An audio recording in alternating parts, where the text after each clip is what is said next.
Now, part of my research is studying deception. And in every country I go, they believe the other countries lie much more than we do. Okay? There is no such thing as a bad group. There are only different groups of people who share a common humanity. And this one, there is forgiveness of even the most vile deeds.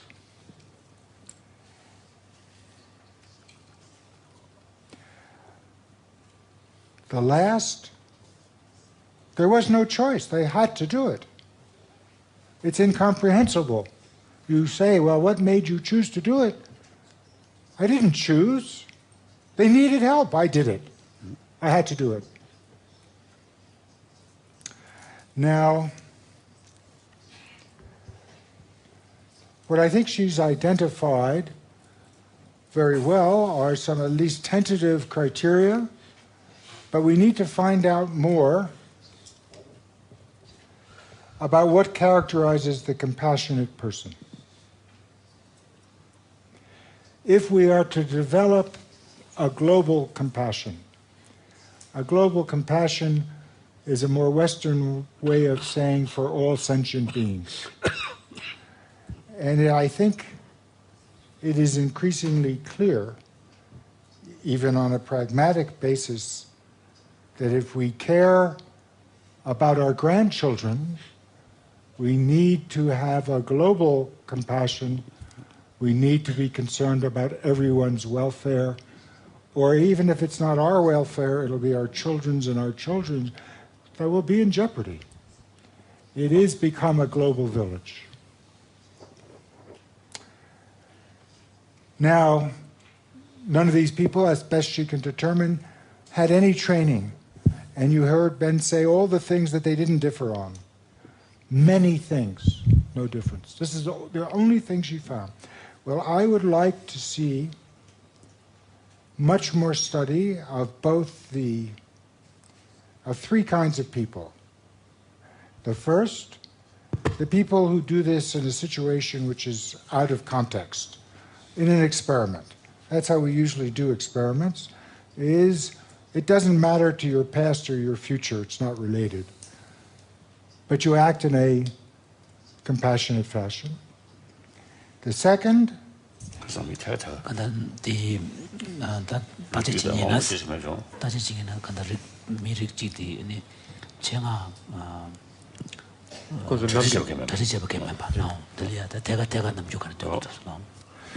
the second are the people who have acted as heroes or heroines impulsively. And the third are people who, even today in many parts of the world, are continuing over time to put their own lives at stake to relieve the suffering of others. And that's happening in the Middle East, and that's happening in Africa. It's not unique to the 1940s. It happens today. And for each person we identify, we need a control person who is as similar in characteristics, the schooling, where they grew up, their parents' background, as we can do, so that by comparing each pair, we might begin to discover with psychological methods, with neuroscience methods, what differentiates these compassionate people? How did that happen without training, without it being cultivated? They are natural compassionate people. We need many, many more, and if one way of trying to get more is to find out how does it happen naturally. So I want to give as an example a study by Tanya Singer, Wolf's fine daughter, who's sitting here. And can everybody read this? Because I hate to read PowerPoints, but I will if you can't read it. Should I read it? Read parts of it. Read it. Okay. Well, what she's done is to use a method of brain scanning, the best we have today, and she finds that the part of the brain that's involved when you have pain is the same as when you perceive someone else's pain. That same part of the brain. For my pain, or if I saw you in pain, same part.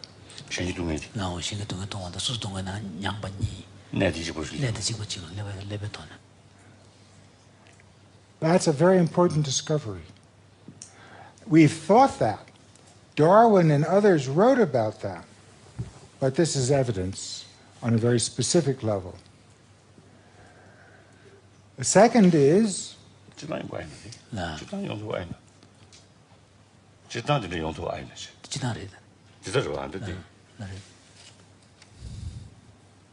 His Holiness is wondering whether it is...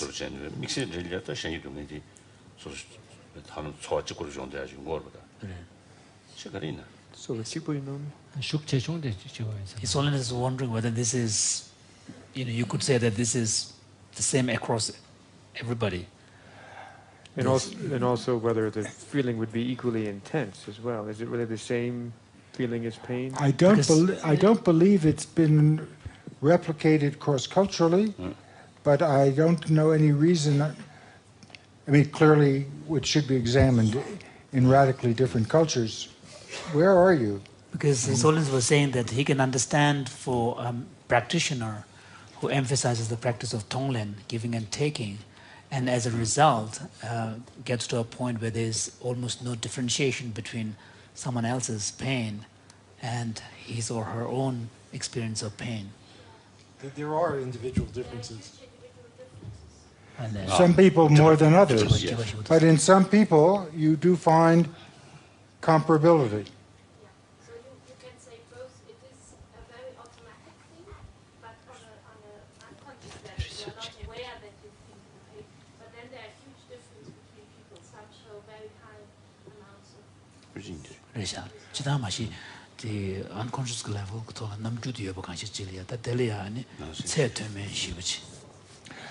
now that opens up, of course, an extremely important research question, is what's the difference between those who show very similar and very strong and those who show very slight?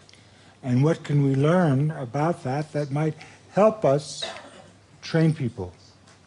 Because my focus today and at this point in my life is the practical, is how can we use this to increase compassionate behavior.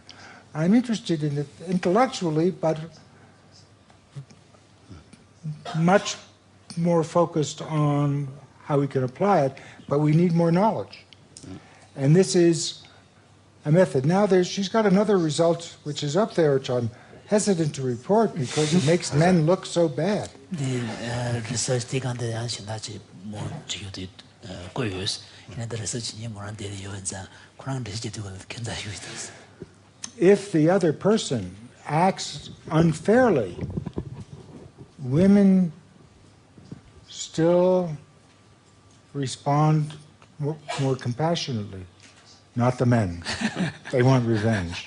Now, I'll bet you, though, there are some men who are more like the women and some women who are more like the men. And so once again, that's a harder test. You've been cruel to me, it's hard to say, but you suppose you have been cruel to me, and yet this is fundamental to your notion of forgiveness, which I have come to. It took a long time to come to believe that that is the right notion, that every act is forgivable. You remember, we spent a long time arguing about that. But there's no, if you've been nice to me, that's no test. It's when you haven't been, when you've been unjust. And many of the examples you use and you describe in your book with Victor are of the most severe injustice and cruelty. And yet to still, well, that's what we want to cultivate. And some people from this experimental paradigm can help us to identify some people where it's there naturally. So we need to study those people. Can I ask one question? Please. In the study, was the difference between, how did the difference between men and women compare to the differences within men and within women? So first, I mean, in fMRI study, you only have very Tanya, here's the mic. 저거다 지면 버루리아 시 Is it on? 마루마 제요나 대리야 남비디 다디 소베다 지단지는 체도스라고 그런 거 쉬어야지 So 저거다 first I want 지면이 to 버루 개바다 저거 난국 개바치 좋은데 개바가 더서 yeah. So first I want to say that it had to be replicated, yeah, because in fMRI study we study not huge population and not across cultures. So that's, but the astonishing thing I really saw is in each of the men I studied there was a desire of revenge if they saw someone being punished or getting pain which had cheated on them before. And in the women there were variation. There were 3 women which behaved like the man, and then most of the women didn't felt any desire for revenge. So there was a striking difference between the group I tested, but that, you know, it might be very different in groups of practitioners or also in other cultural groups, and that's what we have to look into that. And what perhaps I could say is that we found instead in the man on average, but also individually, we said instead of empathic brain responses, we saw reward area lighting up. So ventral striatum, which is a reward-related area, and the more they subjectively expressed a desire for revenge, the more this area lighted up. So that, and that's an area which is activated if you get chocolate or something you desire. So it's 밀리아 더 저거도 더 친구 바로 맞지 되고 들려다 돈내자야게 네 지다실로야게 더 버식 좀 배워봐 디 골게 쉐베나 아니 디 레벨이야 요거 대해서 사지디 세바기 되고야 세바 되거든 세바기 되고 요거 대해서 저러와 그것도 찍어야 되셔서 근데 초콜릿 사냐 되거든데 내가 세바를 비슷해야 콘샤디 말했다 디 랜로야 되버 인거로는 desire for revenge. Yeah, that makes sense because there is a strong desire there. So I mentioned this study as an example of the kind of research that could start, once repeated and extended and replicated, that could start to identify for us people who show the most compassionate behavior under the most adverse circumstance in an experiment, who we could then study with other methods to try to learn why this is so. Just as we can take people from the world who do this, and can that give us information we can use in a practical level, which I'll get to in a moment. I want to distinguish between, since this is talking about empathy, 3 kinds of empathy. The first is to recognize how the other person feels. If I don't know that you're suffering, then how am I going to respond? The empathy level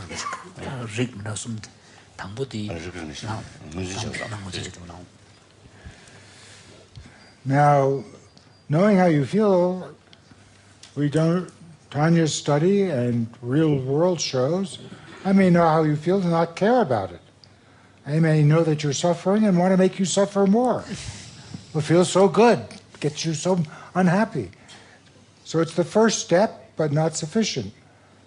The second is totally different. It is to feel what the other is feeling, and I'd like to distinguish 2 types. I love to use my wife as an example.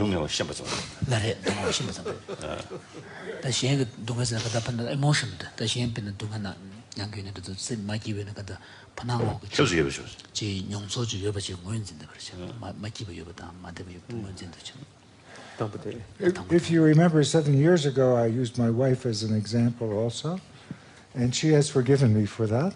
So I now feel I can always use her in my lectures. So you have 7 more years to be forgiven. So she comes home, and she's had a meeting with the head of the university, and she asked him for support for students, and he was not sympathetic. and she's very angry. I can use this example because she is now resigning as dean. Yes? Okay. So she's very angry. She comes home and she tells me this, and it's clear she's angry at him. Well, one kind of resonance is I get angry too. Not angry at her, with her. Oh, that chancellor, what a mindless person. How could he act that way? I'm furious. I'm going to write him a letter. So I'm resonating with her feeling. Another kind of resonance is I say, oh, you poor baby. How could he act? How could he not see the merits? Now, I'm having a feeling. It's not the same feeling, but it's a resonant feeling. Okay? People like both. Sometimes they want one.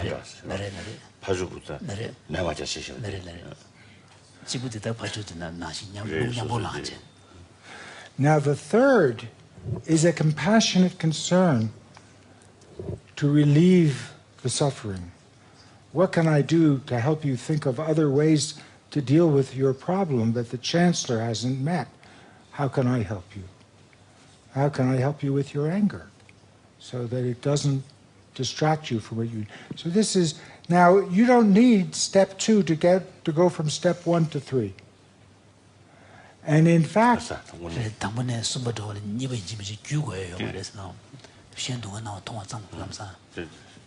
And in fact, it is the belief of some people that if you always go through step 2, if you're dealing, let's say, in a children's cancer ward, and you're seeing these children who are dying all the time, when you deal with their parents, they don't want you to cry.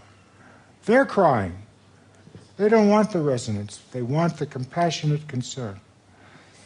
And just a momentary digression, another thing to thank Adam for is the amazing group of people that he's invited here that I've been able to talk to in the break, who are so involved in different aspects of compassion, whether it be in the prisons or with the social workers. It's just it's an amazing audience. So thank you for that too. So we don't really know for these heroes and heroines, for these rescuers, for Tanya's subjects, are they having the resonance? Hers suggests they're having the resonance. But are these others? Or is it just from step 1 to step 3?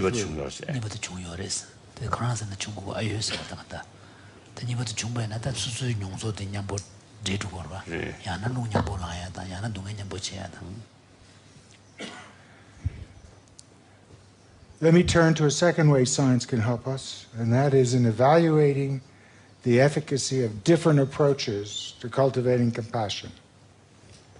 7 years ago, Alan Wallace was sitting where you're sitting, and at one point in the meeting, Alan said, we need emotional balanced gymnasiums where people can go and learn emotion. Why? You just go to the gym to work out physically? Why not go to a gymnasium to balance your emotions? So with thanks to Alan, how about compassion gymnasiums? Where instead of seeing how much you weigh, you monitor what is your level of calmness versus stress today. Where there are different exercise machines in the gyms we have now. There's a meta-attention exercise room.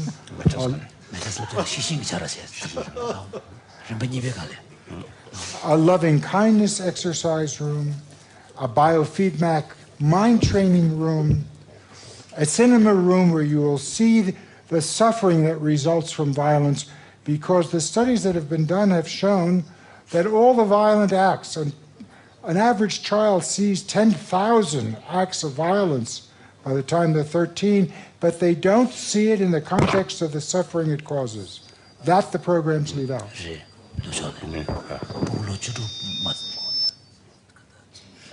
Violence.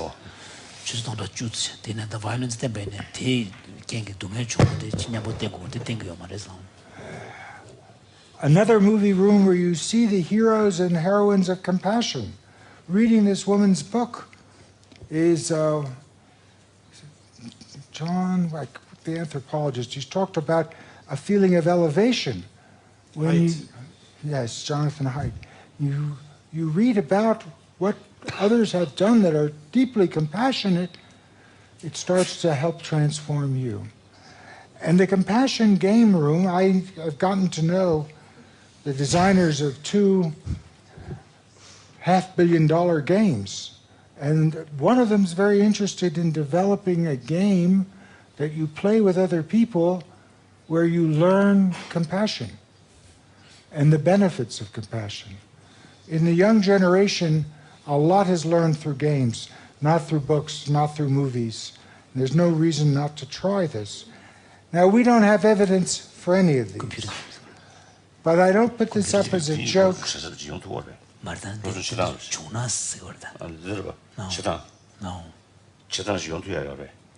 I mean, Paul, we realize that this is kind of a wish. Yes. But would you say they are feasible? I think we need to mount a program of research on compassion that begins to use some of the methods you've heard about, some of the neuroscience methods, that uses the methods that Tanya has used experimentally, and we begin to see what's effective. My bet is that just like I prefer the treadmill to the exercise bike, that people will find there won't be one technique that's the best for everyone. People will find what's useful for them, and you give them a free array and do it within a research context.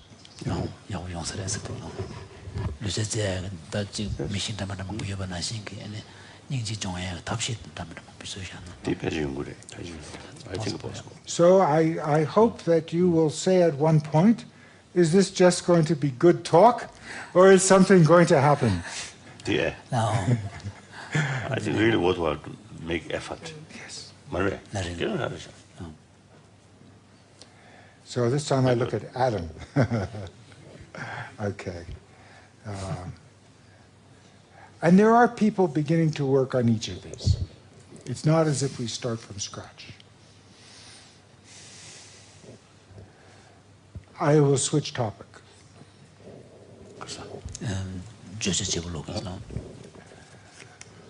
Now, my research is on emotion, and so when I think about consciousness, I think about it in 4 different ways.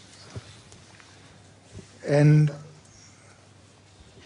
I start with the belief, not the scientific fact, but the belief that nature did not make it easy, didn't equip us to make consciousness to any one of these 4 easy, that they all have to be cultivated.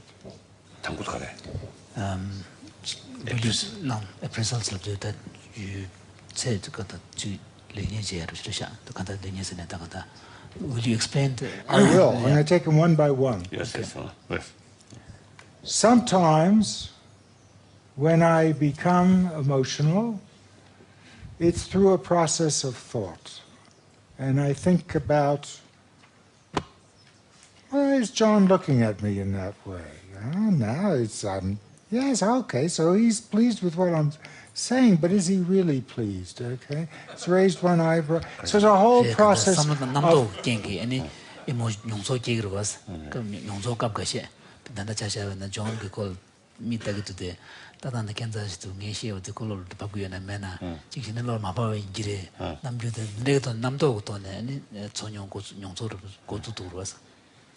But I don't think that that's either the only or the most common way emotions begin. And there is evidence to suggest that very complex evaluations, like in the near-miss car accident, which involves a lot of calculations about the speed of that other car and the angle and how much you have to adjust the steering wheel and the pedal, pressure, incidentally, all learned behaviors, and that happens in milliseconds without thinking. If you had to think about what to do, and is it really a problem, should I slow down, you'd be gone. So we are capable of this extraordinarily fast appraisal awareness. This, incidentally, is Dan Goleman's phrase, appraisal awareness. And usually it isn't until afterwards. Now, this can save us our lives or get us into a lot of trouble.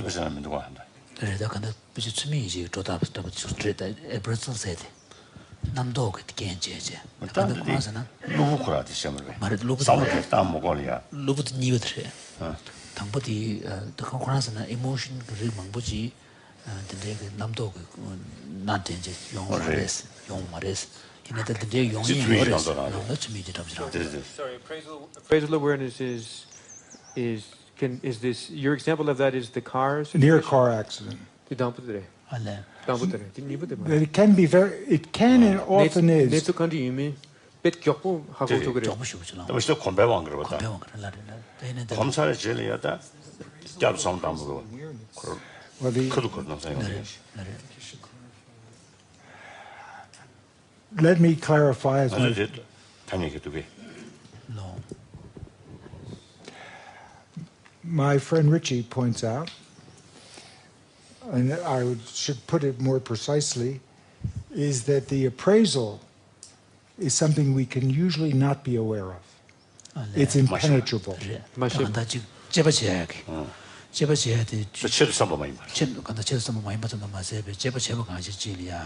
가사고랑 롱도 뭐 유를 자고 그래서. 저 제가요. 근데 제가서는 당한테 비게 또 뭐라도 독스편에 좀 연구해나.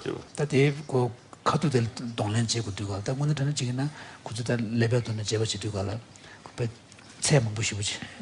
지도 무슨 뭐 보시고 됩게 그래서. 맞아요, 공부. 근데 이내 지겨버데 가사고랑 롱도 유르고요 말아. 또 내가 삼단가 제배나 당한테 가르쳐고도 삼단도 그거. 다행이야 그래서. Now the appraisal gives rise to a set of impulses.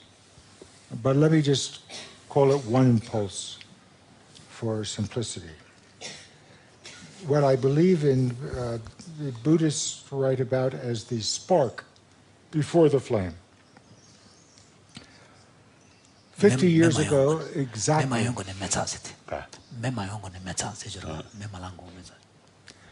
50 years ago, I was completing...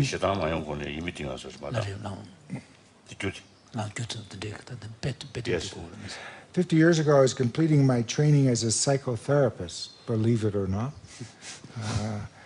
And my supervisor said, if you can increase the gap between impulse and action, you will have helped your patients. And what he should have said to me, and that's very hard to do, and it'll certainly take more than 1 hour a week.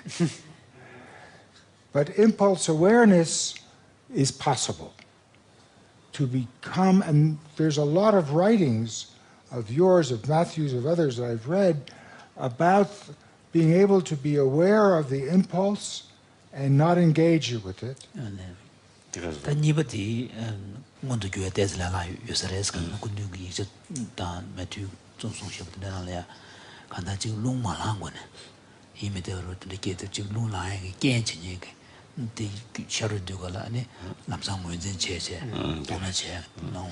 impulse get sick na di gendeus ki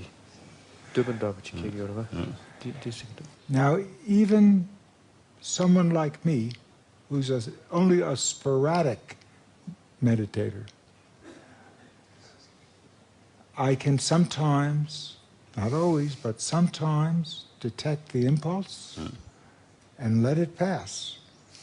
Like, I visualize anger as a ball of cactus that is rolling very fast, and I step to the side, and it just goes away.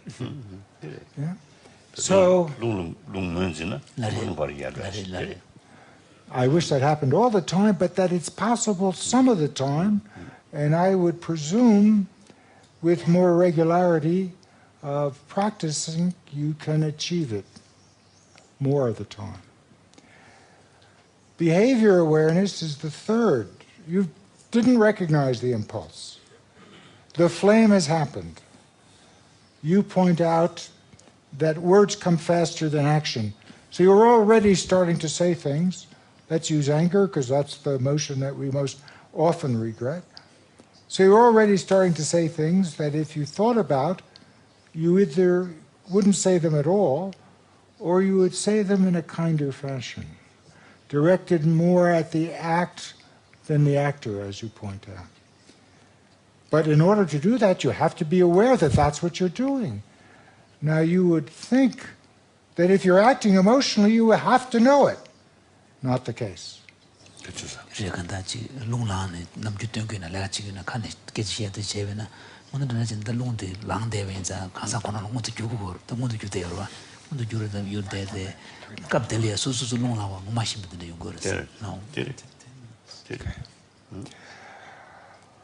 But there are these same exercises, the same practices that help behavior awareness, help impulse awareness.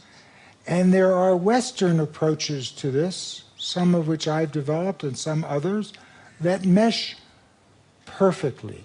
For example, we have a set of exercises to teach you to be more aware of the sensations in your body, so that when those sensations begin, it registers in consciousness, and you say to yourself, I'm getting upset. You have no opportunity to disconfirm, to disengage, or if you engage, to engage constructively unless you're aware. And it's my belief, supported only indirectly, is that for most people it doesn't come naturally, it needs to be cultivated.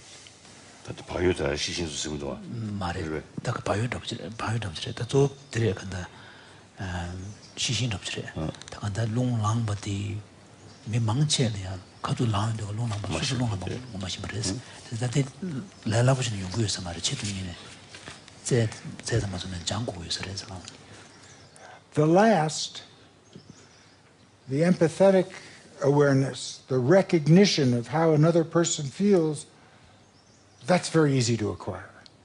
We've developed technology that virtually everyone can learn to be much more aware of the feelings of others in an hour or two. And that can be very useful to knowing how you feel. Because if I recognize the look on your face, it tells me something I'm doing is causing you to respond. So it can help me to know how you feel, to know myself. No, then the empathetic awareness, the Lamia Laboratories, choose jinx now some dumbbell, jumping in the Chitu to Skanda Panamo, Nong Zorba, Karatiga, you might, so the long some dumbena, Panamo, Lamsa, Landa Malan Theatre, So I would change my heading here to consciousness is a primary characteristic of a good emotional life, or a constructive emotional life, but not a given.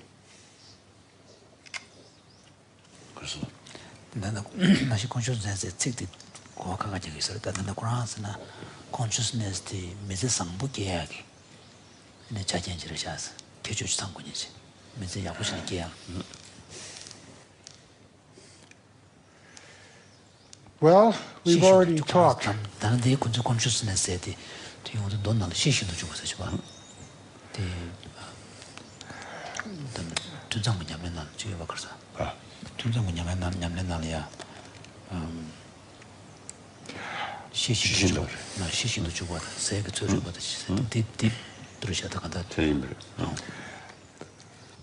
I've already, in terms of emotion, suggested, and you haven't disagreed with me, that consciousness is not given by nature, it has to be cultivated. For each of these, or for at least the three where it's possible. Now, the appraisal, the impulse, the behavior, the empathy, empathetic, tol shebe na ta consciousness to kura se so lo ngon to jibe to ne shebe se de ko le gore ne de ngon to nam she se de ko je so mare de ge de ne rang shin le ge to ne ni bo yo jre men do lo jang je ge ko ni jre shas 되게 안 biological 때는 시작이 보기죠. 영혼이 뭐래? 안 conscious 영혼. Biologically 영혼이 뭐래? So wouldn't you say in the case of the three, kind of earlier consciousness that you're talking about, wouldn't there be individuals who would be naturally capable of doing this? Wonderful question. I don't know whether there are. I mean, we've studied Matthew in our laboratory like many scientists in America. Was he always like this? You see, now there is research of Ritchie's, of Cliff Sarrance. There's research that's looking before and after. And there is some evidence, I believe, in Ritchie's data and in other data that suggests there might be some people, just like those exceptional, compassionate people, there might be some people who have exceptional consciousness. And I would expect that Ritchie would find different neural circuitry, that they're not like the rest of us. Matthew's mother said that he wasn't always like that. But Matthew told me, don't trust what my mother said.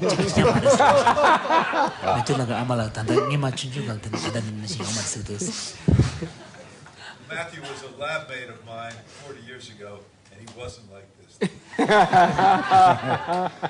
Well, that's important. We really need to round up the whole circle of acquaintances who knew him. But this is a general methodological issue.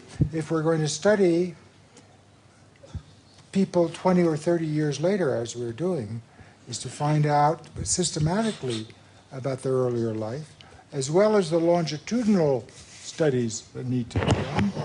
And as I knew it would occur, but I didn't know exactly where, this idea that there are people who have emotion consciousness naturally. I can think of tasks we can develop to identify them, and then we can find out how it happens. And maybe that can help us bring this about more quickly or effectively for other people. Biology tone rangshingi nubatan yotin miyona lebe chan namju tone mi kuma da mandaji pejana bitungu res tene tanande tanamato da kamur kosa. The next issue I wish to address is really quite different, and so I've suggested to Ritchie that perhaps we take a tea break now and then come back to this issue of whether there are emotions that are fundamentally afflictive, or whether all emotions can be enacted in a wholesome fashion. Okay? Thank you. 15 minutes.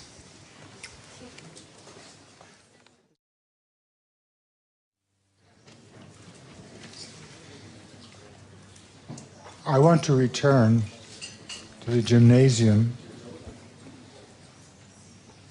because I did not mean this in jest, and many people in the break told me how eager they are to see this started.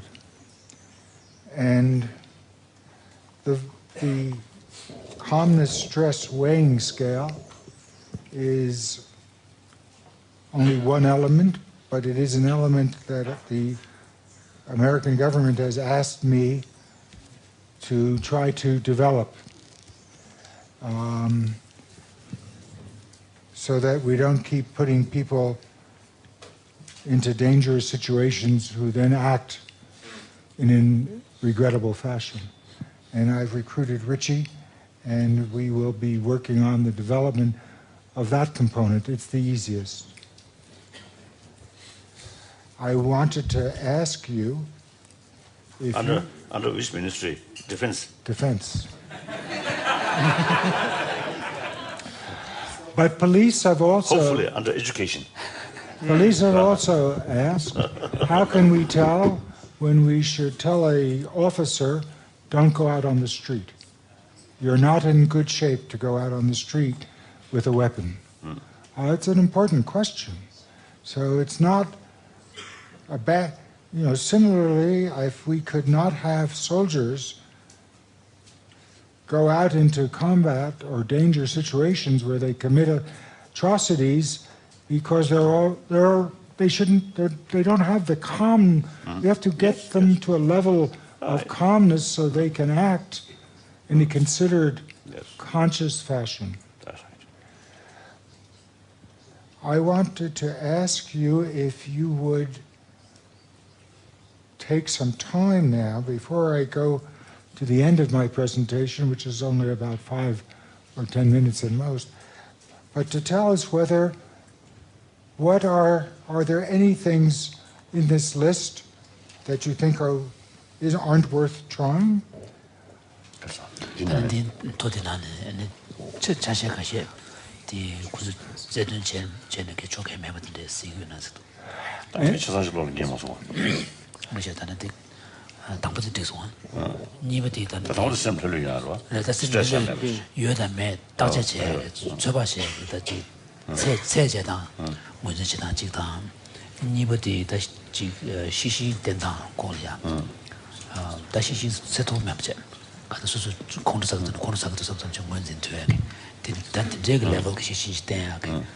exercise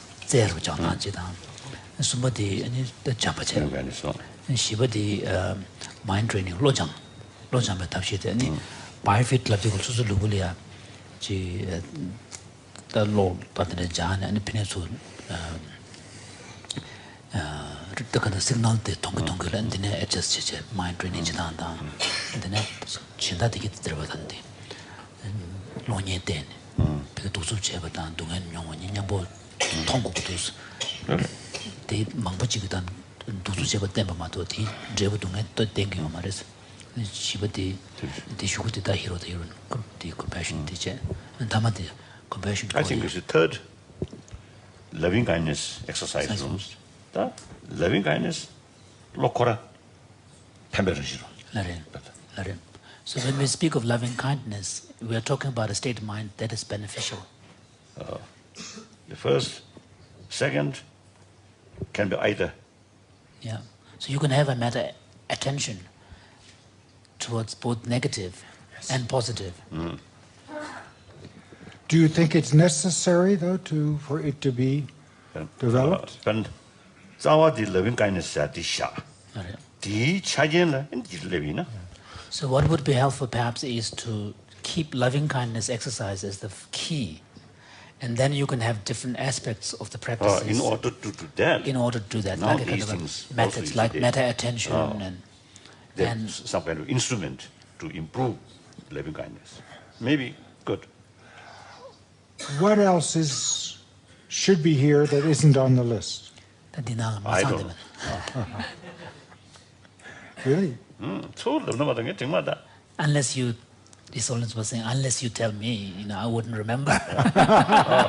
Someone else who's So when someone else starts the discussion, then it triggers his memory.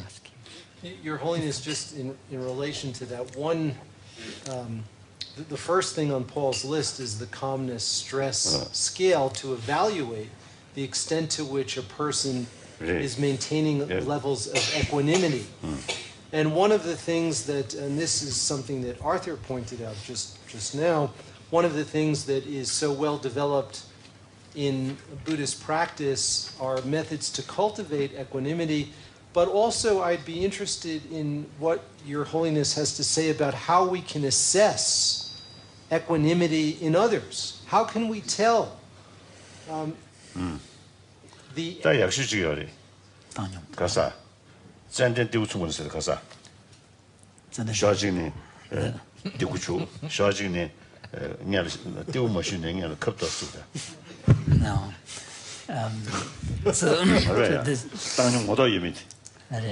So there is a So there is a statement in one of the texts where it says, I think it's a Pramanavartika, yeah, it's Dhammakirti's text, where in describing the quality of the Buddha's compassion and equanimity, there's a statement, and there's a line which says that someone who treats equally without discrimination, on one side of his body, someone is trying to kind of anoint it with sandalwood perfumes and so on, and pamper it, and on the other side, someone else is chipping away with a with a knife or a dagger. So maybe that's the test. Too cruelty. Yes, too cruel. That kind of test. Won't pass the IRB. Wouldn't pass Human Subjects Committee. Human Subjects Committee would disapprove. That's about the test. Committee disapprove. I think the usually we cultivate equanimity. Visualize someone who don't like, dislike. Whom you dislike. Like enemy, and visualize one friend, visualize one neutral person, then check the attitude of our mind. Firstly, by subjective. Of course, we're talking about subjective experience, yeah. Yes. Then, person, so therefore, maybe,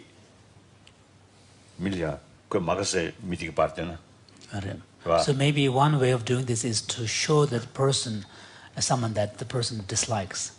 A photograph of an image, and then image of a friend.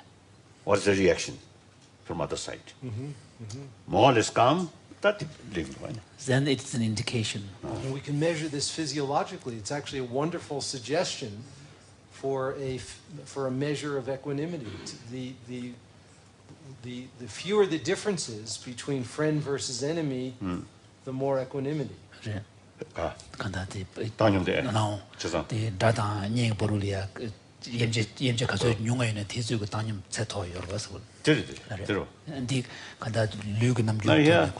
think it does not mean the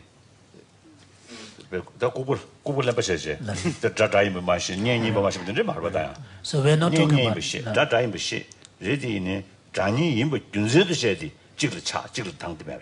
so, of course, we're not talking about someone who's totally, like a zombie who has no recognition of who is an enemy and who's a friend. We're talking about, ordinary people who have clear recognition of someone as an enemy, someone as a friend, or someone that you dislike or someone that you like. But on the basis of that, what we are trying to see is whether the person is capable of responding with equanimity, so they're not responding out of that consideration of the discrimination. Yeah, I've developed an exercise that I use in my teaching called respectful disagreement, in which we ask the person to imagine the other person is a particular political leader that they can't stand. Very easy to do in California.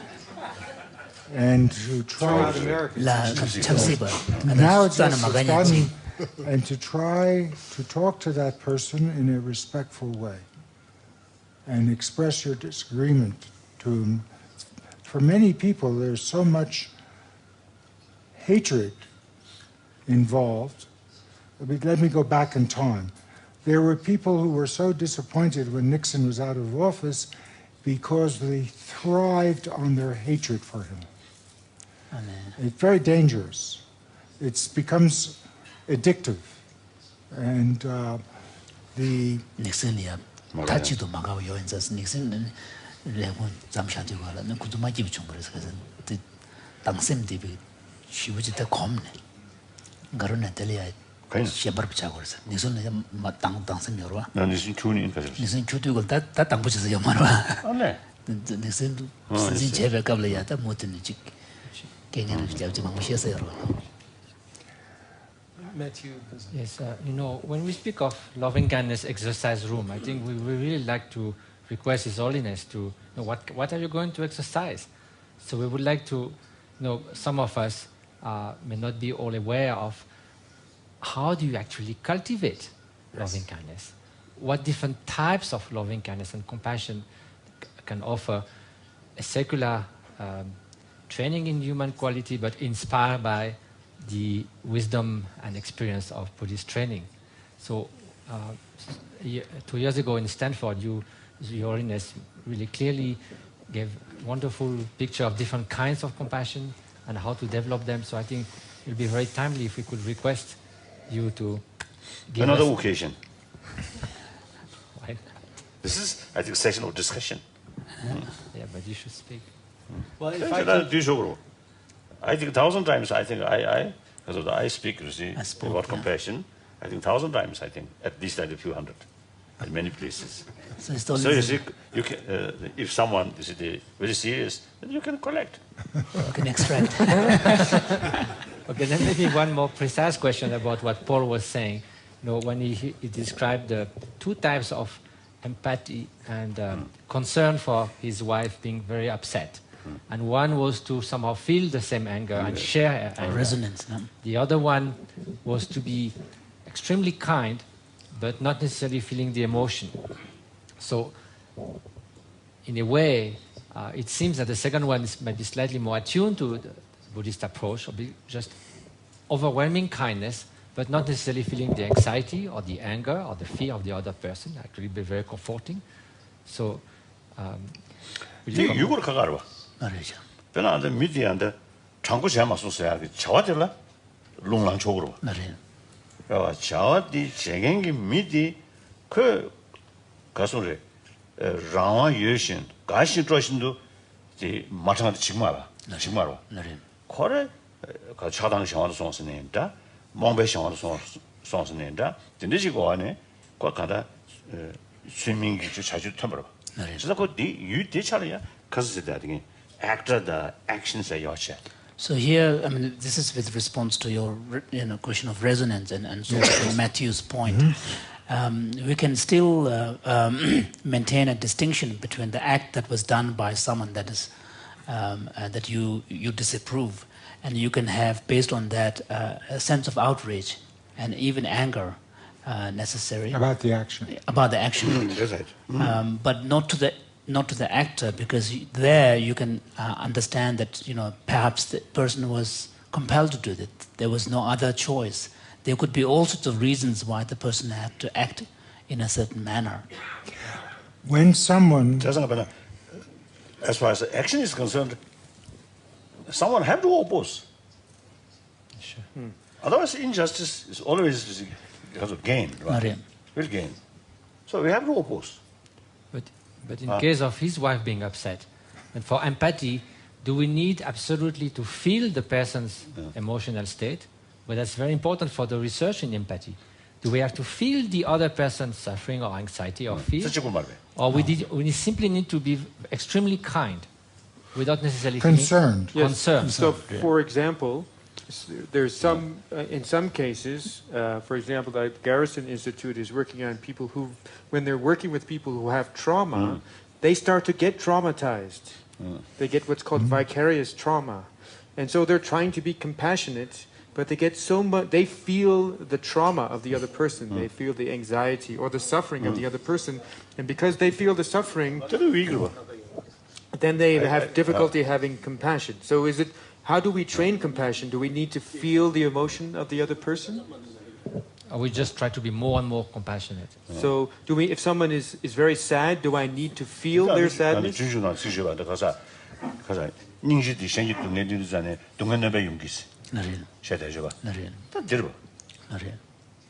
So there is a recognition in the Buddhist tradition that so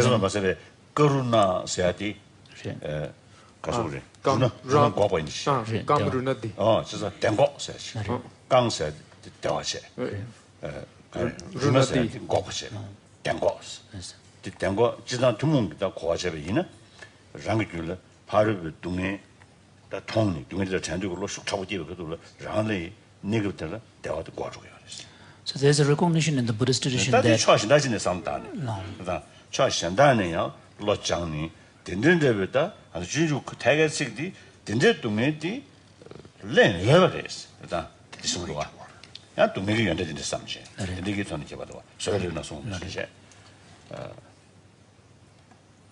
that 진짜 도대체 싫어고 찾으셨고 그래. So there is a recognition in the tradition that compassion actually necessarily involves taking upon some kind of pain of the other. In fact, in the very etymology of the Sanskrit term for compassion, which is karuna, has the notion of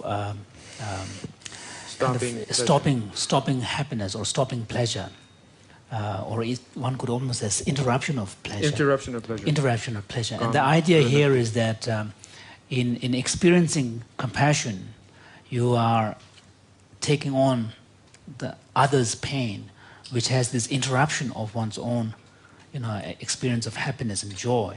So that's part of the understanding of compassion. So in Shantideva's text, recognizing this, he emphasizes the role for wisdom. The compassion practice needs to be complemented with greater insight and a stronger use of intelligence and insight, the wisdom component. So if I may ask a question then, if we are going to have compassion for someone else, do we always have to feel their pain first to have compassion? Because so 고그룹에 인지민지 고그룹에 고면로 고면로 배는 인지장이야 민중 사바 장고하고 내가 이제 두고 고그룹 고그룹 Yeah, His Holiness. 셴 동해지 나오면 미스별로 숙자고 영어리야 동해지 랑데로서 미스별로 뭐 주나 누지기 말로. So in response to John's question, His Holiness's answer is yes, because in the kind of order of cultivation of compassion in the Buddhist tradition, one of the suppositions made is that first of all, the individual needs to have the capacity of experiencing one's own pain and feeling unbearable. So without that basis, you cannot empathize with others' pain and suffering. So on that, Do you have to do that each and every time? So if you see 10 people get brought into your emergency room, 자자가 랑당문하고서 차버리. therefore there was this story of 샘제 탐에베. 저 동해 탐을 거기 주전에 그들이 슝슈고. so there was this Tibetan master, a master of a compassion practice known as Langri Thampa, and he was known as the weeping Lang Thampa because he was constantly contemplating on the sufferings of countless numbers of sentient beings. So apparently he was weeping most of the time. 그때 태모 숨내시 잠시아 좀 그랬잖아. And it is said that he laughed only 3 times in his life. His Holiness was saying that it can't be true. He must have laughed a lot, at least when he was young. Did the weeping prevent him from acting? No. That's the question now. That's the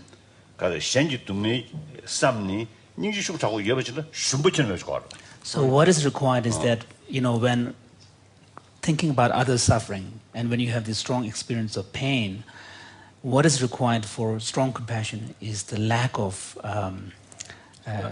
discouragement. Discouragement. There is danger. Discourage or helplessness. Yeah. 슈퍼 마종이 탑 거래. 슈퍼 마종이 탑 거래. Because if the doctor... Shumpa, what would be a better... How do you translate Shumpa? Matula. To lose one's inner strength and yes, feel hopeless. Discouraged is actually kind of good because it means not having You feel despondent and powerless. Yeah, despondent. Despondent. Yeah.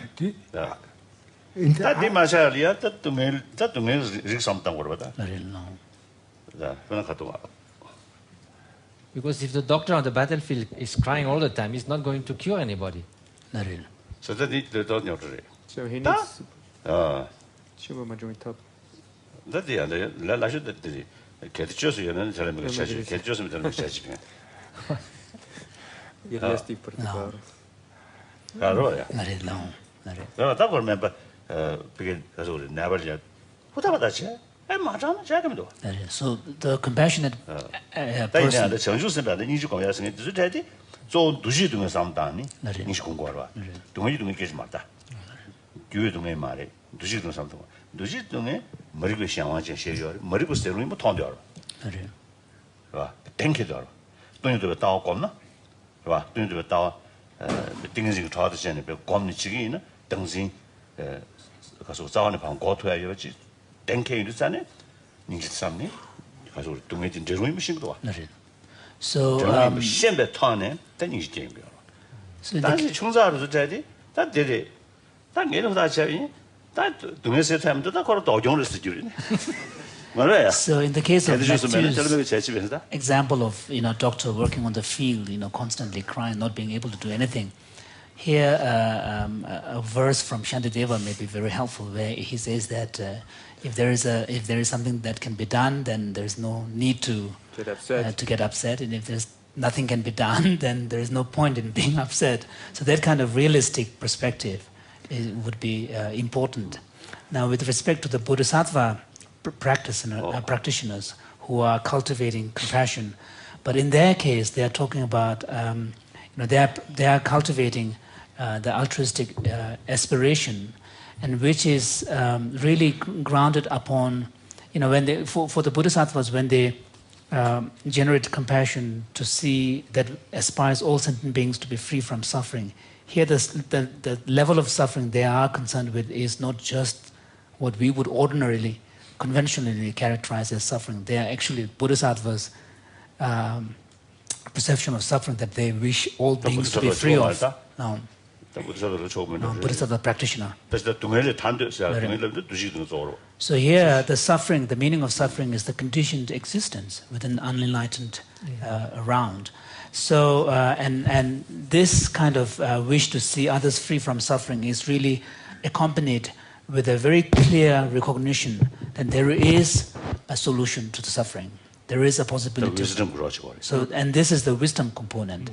So there's a strength, there is a sense of confidence that this can be done, and therefore the compassion is accompanied with the kind of a feeling of courage.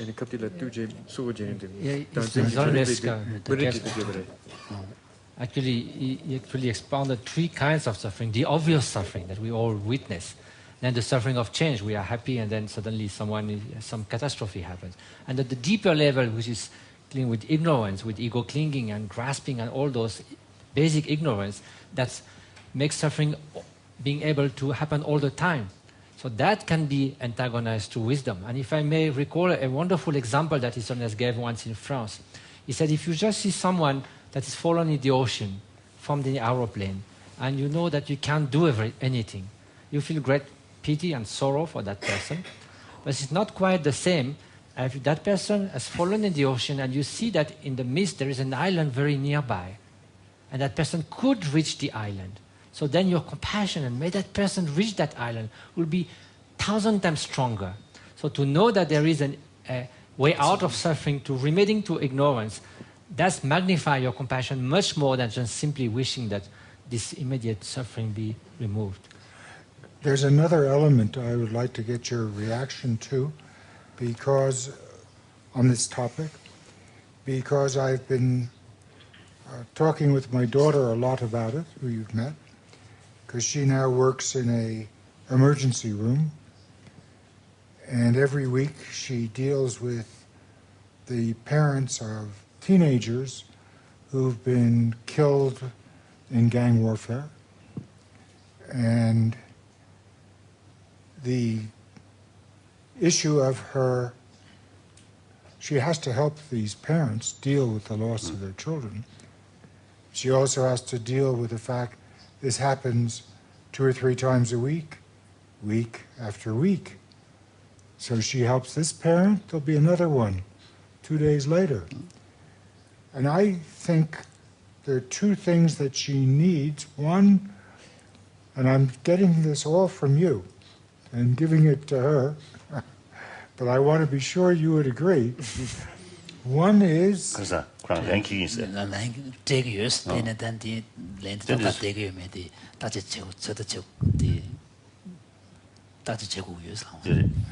She must enter in a state of calmness. Well, if she comes to work agitated, then it's going to be much harder for her. Yes. She'll be more likely to be overwhelmed by the situation. So it's the preparation. Before you enter, you must prepare yourself to enter such a situation. You agree on that? Yes.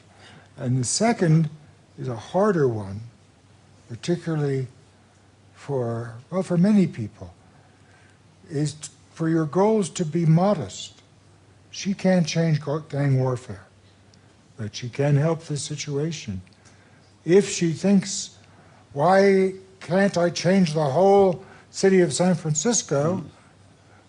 That's not, then she'll get overwhelmed, she'll burn out. She must have, yes, so, that's right. What practice to develop that? Yes, that's right.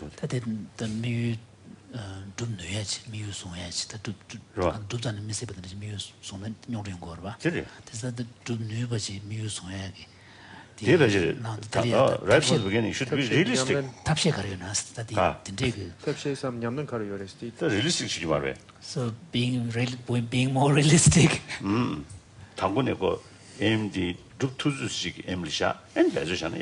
So right from the beginning, it's better to set a goal that is more realistic and then make an effort. You're putting it in very cognitive, intellectual terms.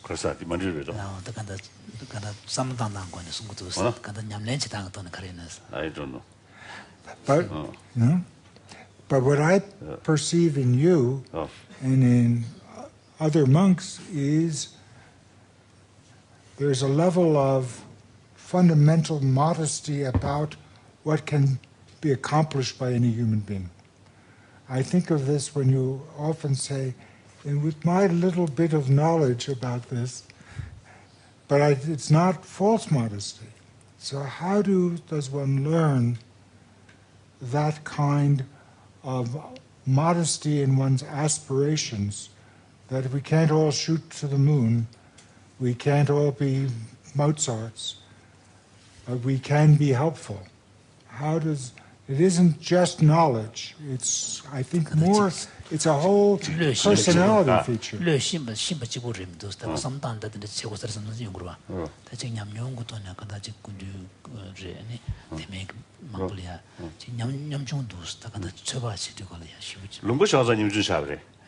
only saying that our humility comes from the fact that we lost our home, we lost our country. We are refugee, so we become humble. I think, I'm more serious. I think the level So yesterday we had a discussion about how there's a tremendous amount of synchrony that goes on at the brain level. I think one thought or one action, see, without not come just one single gene or something. Neuron. Thousands, millions, billions of the neuron, the cooperation. Cooperation. Then is a certain thoughts or certain actions will come. So similarly, the changing our view or changing our mind, right? Now this is in the Buddhist field, right? No, in the Buddhist field. Not just one single cause, single sort of meditation. But I think, hopefully not billions, but at least thousands, so different things. Practice, think, practice, then all these connected, then eventually our perception change, right? And perception change or outlook. What the outlook change? Now outlook changes. It automatically bring dangerous behavior. Affects the day-to-day behavior. Of course, the negative emotions comes, but you see, there is some kind of the feeling of reluctance. Is it to embrace receive them. that? Now to embrace them. So that makes a difference. Then, of course, the time factor also very important. I'm sure the change will not take place within 1 week, isn't it? I think many years meditation and also environment. Maybe Kishila, because Matthew, when you remain longer period in Paris, because of a nice monk may become a little bit stupid. So he prefer spend more time in Nepal, in isolated area. So Buddha himself also told like that. So there's at the low level, the environment influence also very, very important. Very strong now. But more and more inner strength increase, then not much influence from external from the environment. I think we cannot stress enough the power of the inspiration that can come from wonderful human beings. I mean, you mentioned how much His Holiness changed your life. Yes. And I can say that I don't have any special quality except the inspiration that I receive from extraordinary human beings who are my teacher. I'm sort of, a friend of mine described himself as an irradiated guinea pig. So much radiation of goodness, of loving kindness, of inner strength, of inner freedom, that somehow, it says that the birds that fly around the golden mountain, somehow there's a reflection of that gold. So it's the inspiration, and that's also in education. Unless you have inspiration from the educators, how can you hope that, it's just do what I said, don't do what I am, or don't do what I do, then how can it work? Yes. So the strength of the inspiration of wonderful human beings somehow is the most powerful inspiration for transformation. And I'd also like to add, if I might, that there is an important feature of cognitive work. I mean, you've been saying, well, that's cognitive, what's practice? But cognitive work is practice. In the Lojong tradition in particular, mind training tradition, that's part of the practice. So there's a verse, for example, in the 8 verses of mind training that says, whoever I'm with, I will always see myself as the lowest and hold others from the depth of my heart as better than me. And that's a kind of way of proceeding. You can bring that verse into your mind when you're starting to feel yourself feel arrogant. You recall that verse to mind. And it's a way of constantly making your day, as you go through the day, one in which you're being humble. But you do that by sitting and reading the text and thinking about it and meditating a little bit about it. It's not as if the cognitive work is separate from the practice. It's part of the practice. Want to talk about the 3 sherps? Yes. So basically, in the process of practice, one is trying to develop wisdom overall. But there are actually 3 kinds of wisdom. One form of wisdom is the wisdom of learning. One learns a particular, for example, in the context of mind training, one would learn different types of techniques that are meant to counteract self-cherishing. One might read the Bodhicharya Avatara, the Guide to the Bodhisattva's Way of Life, and study it. This is learning. And then having learned, for example, the verse that said, if there's something I can do about it, why get upset? If there's nothing I can do about it, why get upset? When one then contemplates the meaning of that, what is the point of this? Well, I'm not getting upset because I don't get upset focusing on the small things, as it were. I have a larger goal that I'm trying to move toward, a realistic goal. And then one actually, having thought about it and really understood the meaning of this, then in meditation one tries to actually directly understand it, not in a conceptual way, but in a non-conceptual way. So there's learning, and then contemplation, and then taking the meaning that one has contemplated and trying to really directly understand it. And so this is that process of familiarization, a very deep level of familiarization, such that it really becomes natural or automatic. And you don't have to think about it anymore. Real effect come. Just knowledge. Can you say a little more about that third way? Non-conceptual way means when you have reached to a kind of certainty that there's no need to worry. There's a kind you are put in a different mental state at that time. Or say when you arouse loving kindness and compassion very powerfully upon an object, you reach a certain feeling. But now usually it goes right away. Here, the third part, non-conceptual, means to let it soak in for a while, not just to move to something else, but let it completely permeate your being, and that requires some time of remaining with that understanding. We don't have to understand it further, but you have to remain for a while, cultivate it. Evan, you had a comment you wanted to make. This actually connects to what John was just saying about wisdom, because if we connect the present discussion back to the earlier discussion of altruism, and we look at these 6 criteria for altruism that were given, it's striking that there's no mention of anything like wisdom. There's no mention of anything like knowledge or ethical cognition or ethical know-how. So to take the example of the man who runs after the mountain lion, I don't know the actual circumstances of that particular action, but that action in general is quite consistent with something that is foolish and from another standpoint could be judged to be unethical. So suppose that this man had children who were dependent upon him for their welfare and he's putting himself in danger, or other people rely on this person critically, then this act, although impulsively altruistic in some sense, could be a kind of foolish altruism.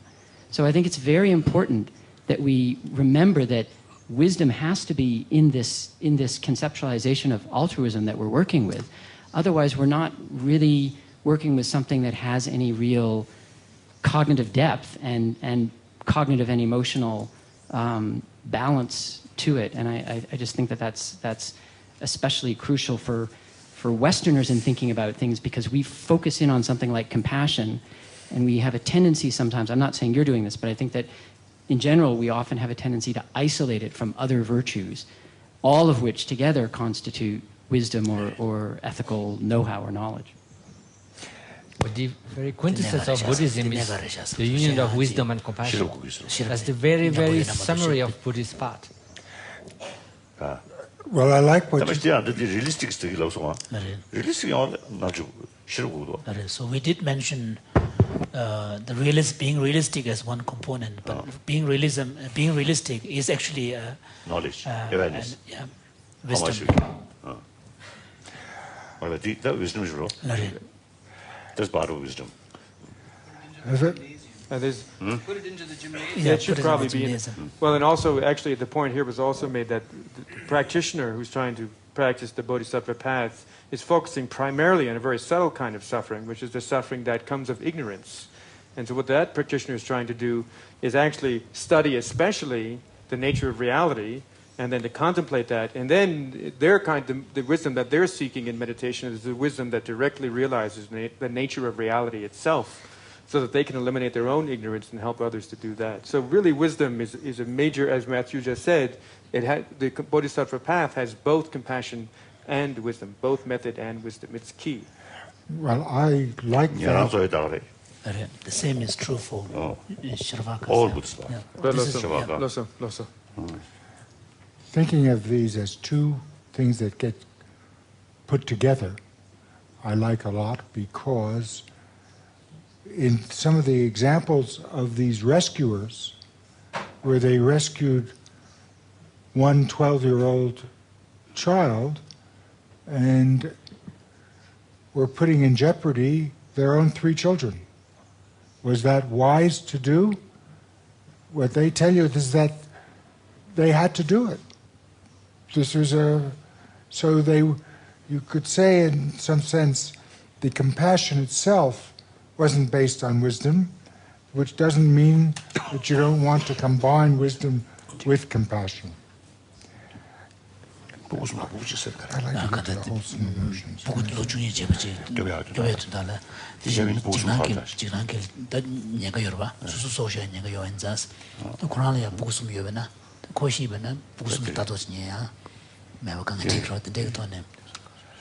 I would like to switch to another topic,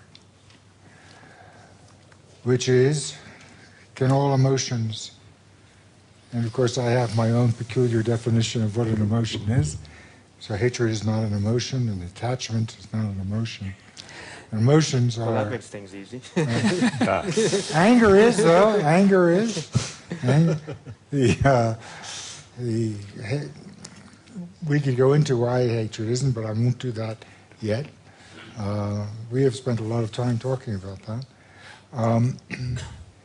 You said afflictive mental states create disturbance and a loss of self-control.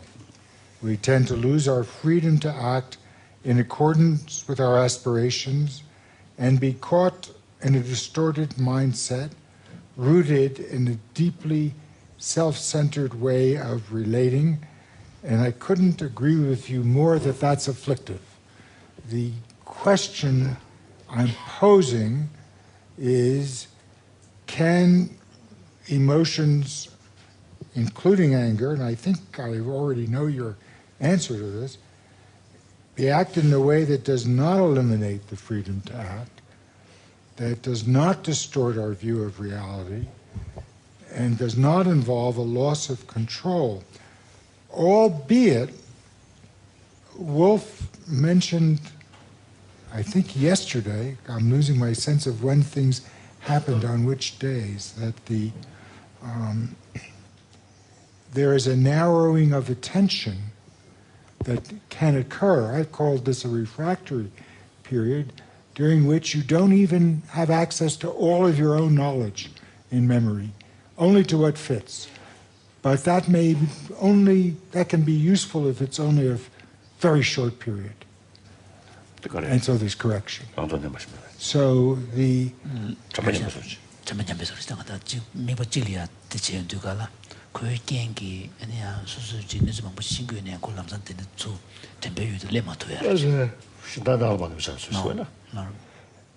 it's focusing attention, not to, if we can distinguish that from distorting reality. Distorting reality, you see things that aren't there, rather than just focusing on this immediate problem and what seems relevant, but that has to widen. But distorting reality can include phenomena other than things that aren't there. It can also include misperceptions of things that are there. Absolutely. Yeah. And I think that occurs for a systematic reason. That is, it doesn't occur by accident. But that's still distortion. I would agree.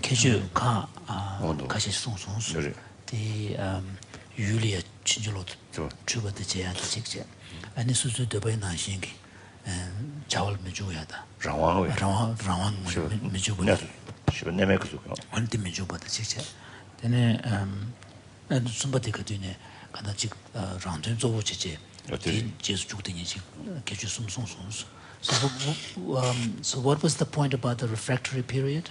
Just that it does narrow attention.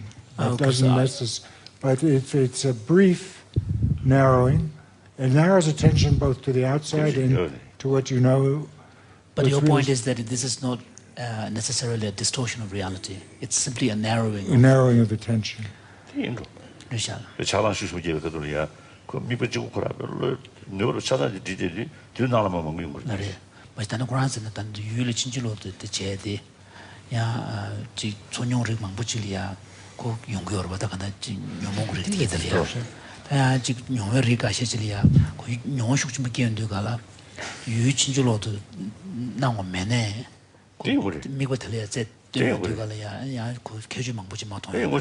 That's true.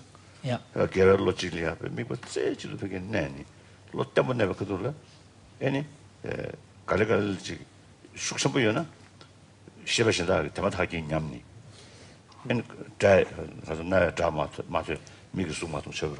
For example, you can, in the case of a practitioner who has got a, quite. So His Holiness was saying that he actually knows some individuals who has this skill of maintaining single pointedness of their attention to the point where they get to a state where even if there is a noise around or someone may be walking in the front, they're totally oblivious because of the total attention paid to their object of meditation. 베지티브 나면 그들이야. 돈 루리랑 공부를 시작을 제조절 시지도 주전에 연용시장 초안 매수 저도. 세지도 이거 때문에 도와. 제가 베지티요. 게임을 드신. So 자바로 심심하면 그들이야.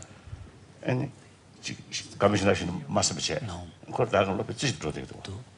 There was a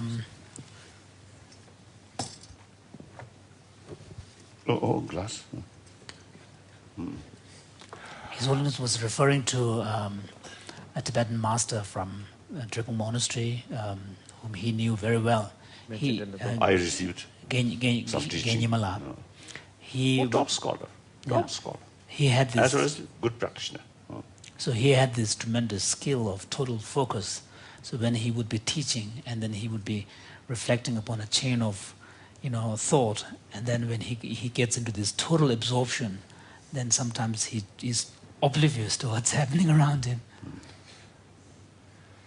If I can carry this to one more step, and that is if we take your definition, this is from your book, that wholesome mental factors are based on whether the acts give rise to one's ethical well-being, then I'm envisioning, even with anger that's directed at the act and that's compassionate for the actor, but stops injustice, that would meet your criteria of ethical well-being, so that anger, as well as other emotions, if they facilitate further cooperation and collaboration between people, then they are wholesome.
So His Holiness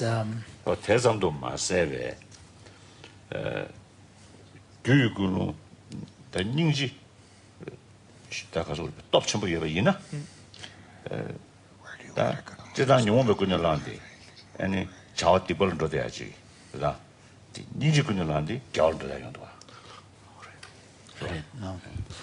This is partly an internal discussion here about the Tibetan technical Tibetan terms for anger versus hatred.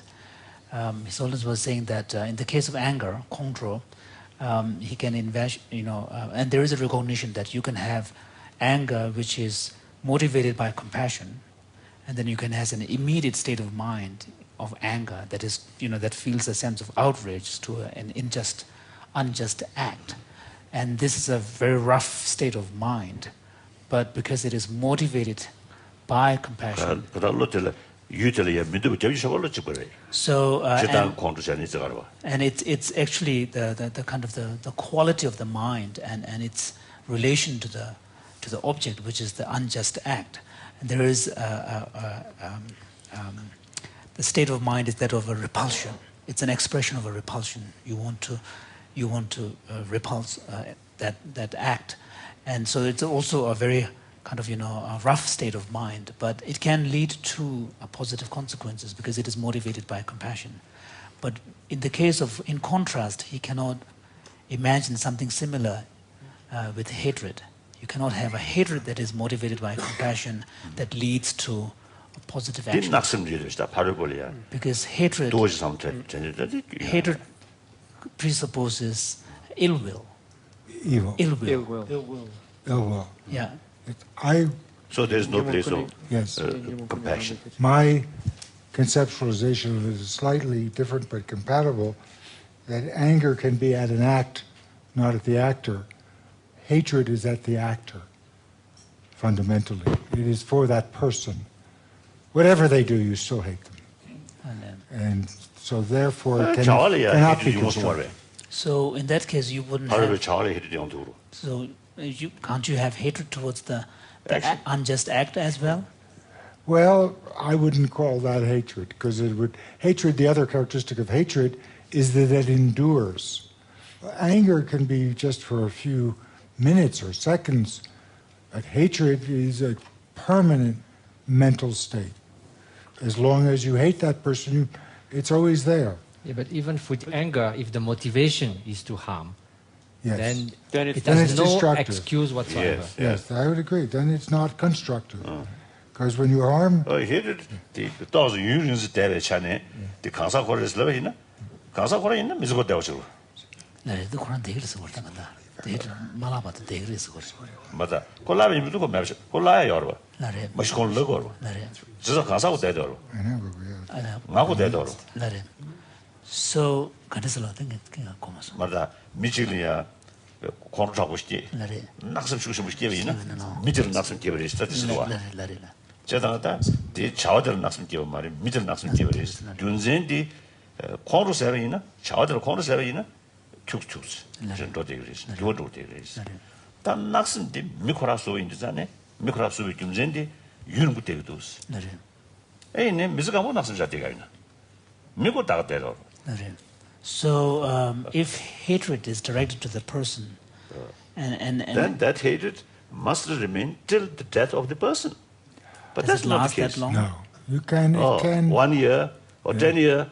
Then afterward, isn't that hated person eventually become your best friend? I agree with So that still too. the same person. Yes. But you have changed. Oh, so that. 또 가사 고난 주어 되어로 봤을 때 있잖아요. 별로 강사 요마한테 이걸 봐. 소수 친구도 소수로 튀니. 벌써 되게 삼나 미세다 소수나 만들었지. 소수 내려서 개면에 지금 드리지고 와네. 해주지 말래. 나래. 미 자와상 고 지내지야. 차도 쉽게 있나? 나래.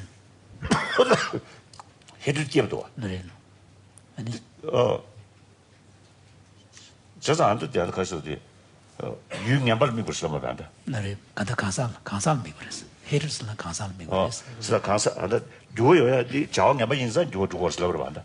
말에 미고는 주어. 미고 요를 해야 되겠지. So how would the person change in the case of someone who has hatred towards? I think there can be many reasons. But in any case, essentially, action and the actor, the person, still separate. Yes. In hatred, it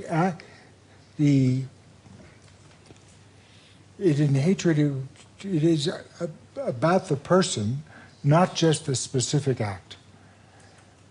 In anger, it can be just about removing the obstacle that the person... 로랑가를 지난 화두가 때문에 코르스도 미코라 코르스도. 왜 주주는 소는 시리. 선절 코르스가 말이. 미디 용원의 코르스가 말이. 디바라데 미코 늑디스레세. 마시 차단께서 유틀 늑디 따그 고도. 그래서 미코 따그를 뭐도 그 자와를 다시 미미도. But generally when you have strong emotion of anger towards someone, so the mi디 덴두지 로리야 샤도. 디스압도. You do target the person. You don't make the distinction. You actually, for you, the object of anger is that person, and not only that, but also I think any negative action, destructive action, is based on illusion, right? Because you see, the indication is when negative emotions come, you see, there must be some target.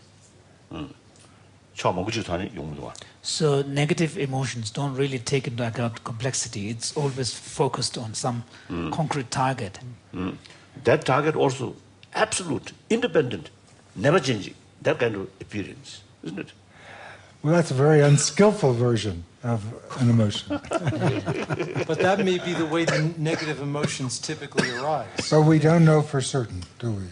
No, but I think that's what Your Holiness is suggesting, particularly in the case of anger. Yeah. 당연히 뜻이야, 뜻이 가서 해주지 가사를 미쳐버렸어. 어디 자원을 미고마도 공도 세배 그도야 강사고라 공도서도. Because when anger arises, 자, 안도 보고 안데 앵가디 아니 자원을 미그리스. 미쳐버렸어. 와, 아니 해주지 강사고라 미겨야지. 그래 이제 강사들 일단 요번시 모두 쭉다 되그리스. 유는 되그리스라고 봐. His Holiness is questioning this distinction that hatred is directed to the person and anger can be directed to the act. Because when you have strong emotion of anger, without hatred, anger, it is directed to that person in its entirety. Just this, the person becomes the object of your anger. Well, there's nothing permanent about what I'm suggesting. It's an attempt to make distinctions. It is very likely that you're right, that anger starts in all human life to hurt the actor. I would like to think that isn't built into anger, and that what's built into anger is removing the obstacle to my goal, and that you can learn that the least effective way of doing that is hurting the actor. Because the actor will then, unless you eliminate them, they'll then be retributive. And when I asked a developmental expert who studies anger in the first year or two, this is Campos, he says it's open question. That as to whether we learn to hurt or we have to unlearn not to hurt in anger. But we do agree, I think, on the fundamental point that if the anger is directed at the actor, it's destructive. If it can be at the action with concern for the actor about how they can achieve their goal without hurting or blocking you, it's wholesome. Because there are many people in the West who believe that the Buddhist view is to never have any anger. And I don't think that is the view that you've put forward, at least in some of your writings, where you talk about this anger at the action, not at the actor, and the necessity for stopping harm with force. 다시 디슈션이 우리 낙선장들이잖아요. 숙제도와. 앵가 소소는 가보니 우지게 지금 먼저 주는 논란이 거로. 다들 낙선 회지 말이야. 다 낙선 계속잖아요. 다 거로식선 나로 포함. 다들 낙선 지고 그 숙제도와. 저자고 가사를 위해서 배치해야 돼. 도시아의 시합이나. Maybe there is something in what you were saying about the fact that hatred is directed to the person, not to the act. Because if you look at the way in which we experience anger, say, for example, towards our friends or family members as opposed to someone that we hate. So in the latter case, there is ill will in it. And whenever there is ill will, the anger that you feel tends to be much more intense and long-lasting. And usually, I think, am I your friend? Due to some of their misbehavior, you may lose anger. Yeah. But no ill feeling. So this case, you see, as long as they are wrong because of the misbehavior, there are some anger. As soon as that behavior change, you see, no longer that anger. But ill feeling, not that way. Even that person, you see, showing you a smile or something, still you feel, oh. Such great performance. Could be an actor. So where does ill feeling arise? From the sky. Well, I think our day has come to a close, Your Holiness. Sorry. That's all right. Thank you very much. 되게 Lamas self-centered setting 아니. No. So yes, ignorance. Serious. This self-centeredness was one of the factors that you listed as an unwholesome mental state, afflicted. Yeah, that's the source. So to me, it always comes back to the issue of the grounding or outlook that the person has in life. That's the fundamental. That is, in some sense, the answer to all of the questions. Yeah,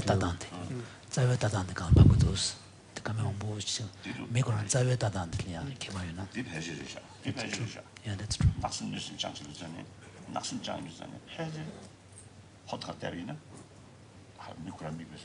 No.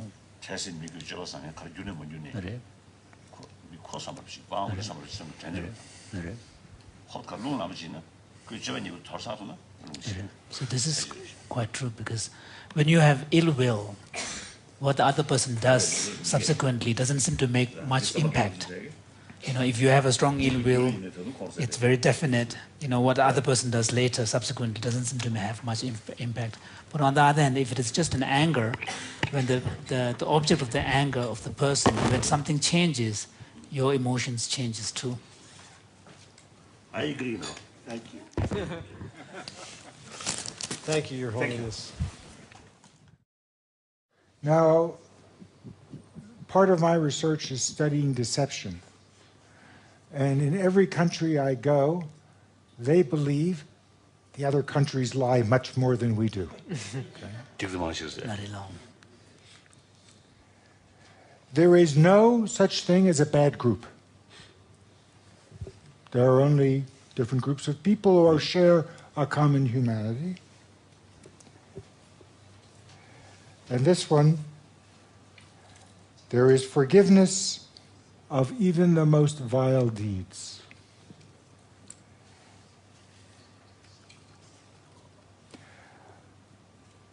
The last, there was no choice. They had to do it. It's incomprehensible. You say, well, what made you choose to do it? I didn't choose. They needed help. I did it. I had to do it. Now, what I think she's identified very well are some at least tentative criteria, but we need to find out more about what characterizes the compassionate person. If we are to develop a global compassion is a more Western way of saying for all sentient beings. And I think it is increasingly clear, even on a pragmatic basis, that if we care about our grandchildren, we need to have a global compassion. We need to be concerned about everyone's welfare, or even if it's not our welfare, it'll be our children's and our children's that will be in jeopardy. It is become a global village. Now, none of these people, as best she can determine, had any training. And you heard Ben say all the things that they didn't differ on. Many things, no difference. This is the only thing she found. Well, I would like to see much more study of both of three kinds of people. The first, the people who do this in a situation which is out of context, in an experiment. That's how we usually do experiments, it doesn't matter to your past or your future, it's not related. But you act in a compassionate fashion. The second, the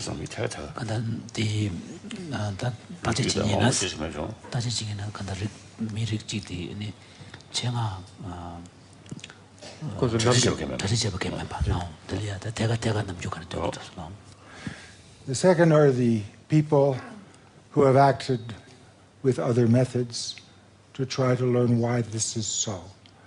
Just as we can take people from the world who do this, and can that give us information we can use in a practical level, which I'll get to in a moment.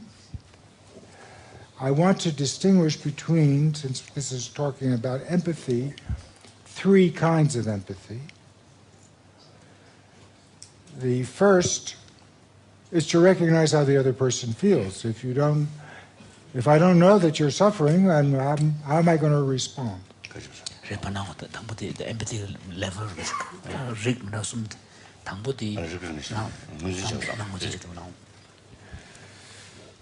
Now, knowing how you feel, Tanya's study and real world shows, I may know how you feel and not care about it. I may know that you're suffering and want to make you suffer more. It feels so good, gets you so unhappy. So it's the first step, but not sufficient. The second is totally different. It is to feel what the other is feeling, and I'd like to distinguish two types. I love to use my wife as an example.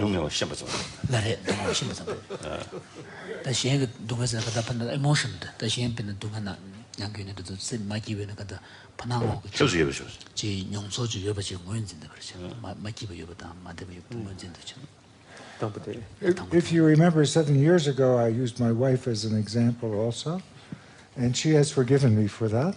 So I now feel I can always use her in my lectures. So you have 7 more years to be forgiven. So she comes home, and she's had a meeting with the head of the university, and she asked him for support for students, and he was not sympathetic. And she's very angry. I can use this example because she is now resigning as dean, yes? Okay. So she's very angry. She comes home and she tells me this, and it's clear she's angry at him. Well, one kind of resonance is I get angry too. Not angry at her, with her. Oh, that chancellor, what a mindless person. How could he act that way? I'm furious. I'm going to write him a letter. So I'm resonating with her feeling. Another kind of resonance is I say, oh, you poor baby. How could he act? How could he not see the merits? Now, I'm having a feeling. It's not the same feeling, but it's a resonant feeling. Okay? People like both. Sometimes they want one.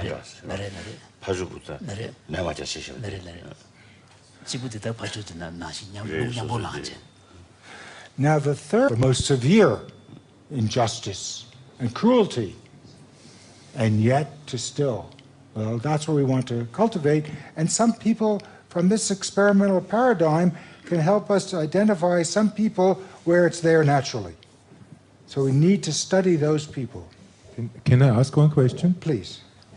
In the study, was the difference between, how did the difference between men and women compare to the differences within men and within women? So first, I mean, in fMRI study, we only have Tanya, here's the mic. So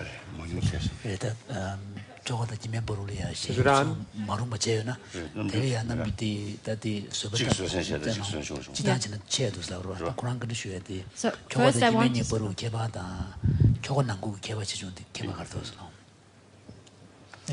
So first I want to say that it had to be replicated, yeah, because in fMRI study we study not huge population and not across cultures. So that's, but the astonishing thing I really saw is in each of the men I studied there was a desire of revenge. If they saw someone being punished or getting pain which had cheated on them before, and in the women there were variation. There were 3 women which behaved like the man, and then most of the women didn't felt any desire for revenge. So there was a striking difference between the group I tested, but that, you know, it might be very different in groups of practitioners or also in other cultural groups, and that's what we have to look into that.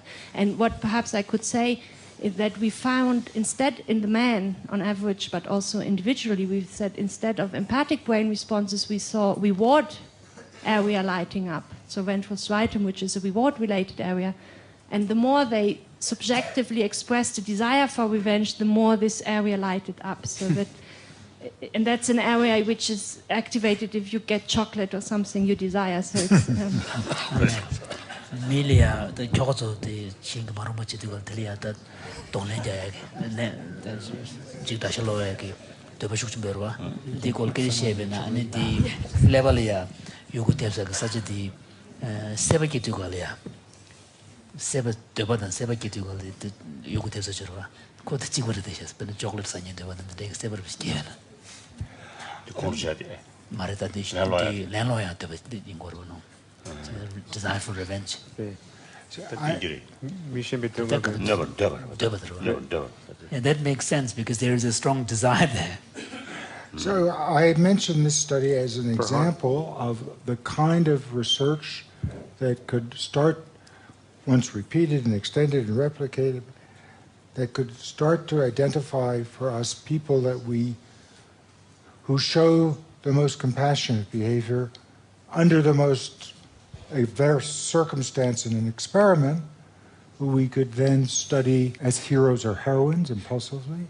And the third are people who, even today in many parts of the world, are continuing over time to put their own lives at stake to relieve the suffering of others. And that's happening in the Middle East, and that's happening in Africa. It's not unique to the 1940s. It happens today.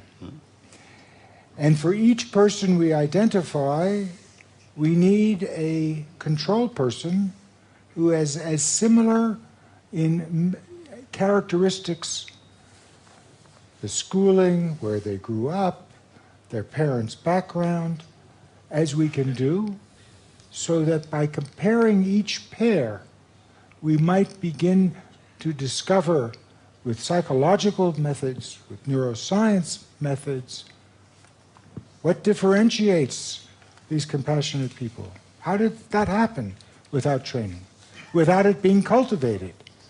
They are natural compassionate people. We need many, many more, and if one way of trying to get more is to find out how does it happen naturally. So I want to give as an example a study by Tanya Singer, Wolf's fine daughter, who's sitting here. And can everybody read this? Because I hate to read PowerPoints, but I will if you can't read it. Should I read it? Read it. Okay. Well, what she's done is to use a method of brain scanning, the best we have today, and she finds that the part of the brain that's involved when you have pain is the same as when you perceive someone else's pain. That same part of the brain. For my pain, or if I saw you in pain, same part.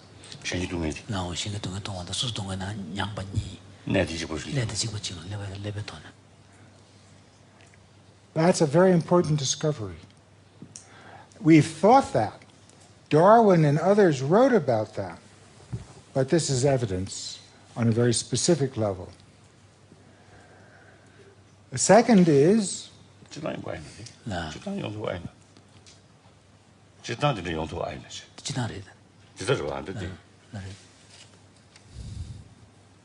His Holiness is wondering whether it is...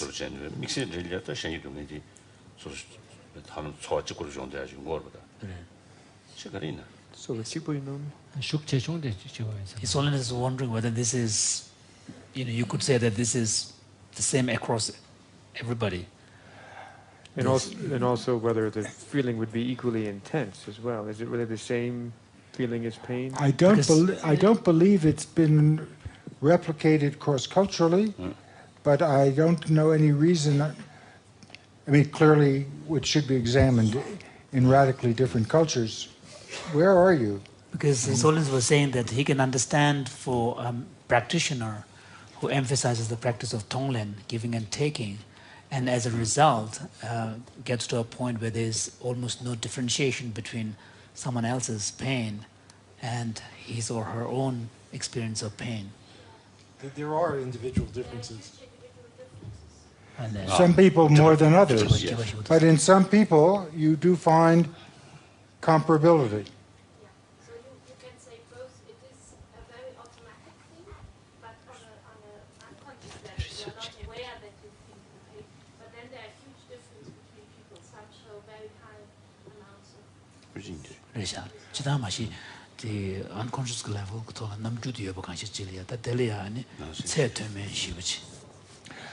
Now that opens up, of course, an extremely important research question, is what's the difference between those who show very similar and very strong and those who show very slight? And what can we learn about that might help us train people?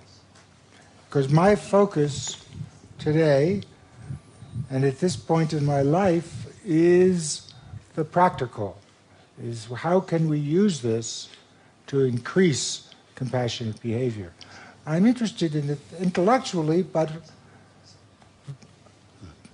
much more focused on how we can apply it, but we need more knowledge. And this is a method. Now she's got another result which is up there, which I'm hesitant to report because it makes men look so bad. The research taken the ancient more to quiz in the research in more than you and Kurang to If the other person acts unfairly, women still respond more compassionately, not the men. They want revenge.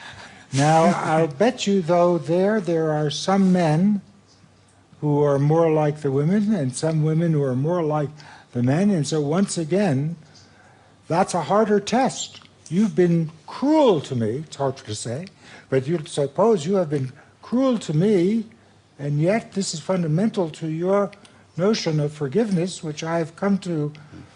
It took a long time to come to believe that that is the right notion, that every act is forgivable.